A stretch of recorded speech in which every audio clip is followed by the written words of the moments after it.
لو انت بتحب شخص والشخص ده بعيد عنك الفترة دي، اوقات كتير بتفكر فيه واوقات بتتجاهله، بس في اوقات معينة بتحس كأن الدنيا اسودت في وشك. مشاعر قوية ومرهفة بتجيلك، بتحس باشتياق شديد تجاه الشخص ده فجأة بدون سابق انذار. لو فجأة من غير اي مؤثرات خارجية خلتك تفتكر الشخص ده جامد قوي، ومثلا زي مثلا اغنية تسمعها تعدي من شارع انت بتفتكر ان كان في ذكرى بينك وبين الشخص ده، طالما مفيش اي مؤثر خارجي وجه على بالك فجأة، فاقدر اقول لك بنسبة كبيرة جدا تكاد تصل ل 100% الشخص ده بيفكر فيك بنفس المشاعر، عشان كده وصلت لك فجأة بدون اي مؤثر خارجي. طيب انت تتعامل ازاي مع الموضوع ده؟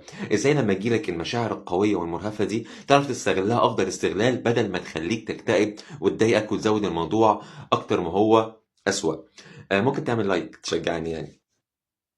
الفكرة كلها إنك لما تجيلك المشاعر دي بدل ما تخليها جواك وبدل ما تتصرف تصرف متهور يخليك في موقف محرج قدام الشخص ده، إنك مثلا تخش تكلمه أو إنك تعمل أي حاجة تخلي شكلك زبالة في الآخر، لا أنت ممكن تستغلها أفضل استغلال من خلال إنك تحس بالمشاعر دي من جواك، تعترف بيها إنك أوكي أنا مشتاق له، تفتكر كل الحاجات الجميلة اللي ما بينكم زي تخاطر كده، نوع من أنواع التخاطر بس تخاطر بسيط اسمه التخاطر الضمني. تمام، تتخيل كأن المشاعر دي كلها كده اللي أنت حاسس بيها اللي وجعاك وألماك ان هي بتطلع بتوصل للشخص ده، بتغمض عينك كده بتسترخي بتتنفس تاخد الموضوع ببساطه خالص، تخيل ان المشاعر دي تنزاح عنك وبتوصل للشخص ده، بتتفرغ منك كده وبتوصل للشخص ده وبيحس بيها. تمام، خلي الموضوع ده زي تدريب عندك انت بتعمله كل فتره والتانيه. لما يجيلك المشاعر القويه دي بدل ما تجلد في نفسك وتقعد تفكر تفكير كتير وتقعد تتعب نفسك من جواك، لا، حس ان هي بتطلع من جواك بتوصل للشخص ده بتتفرغ منك، وما تفكرش فيه، حاول تقلل التفكير على قد ما تقدر واعرف ان اللي ربنا عايزه هو اللي هيكون.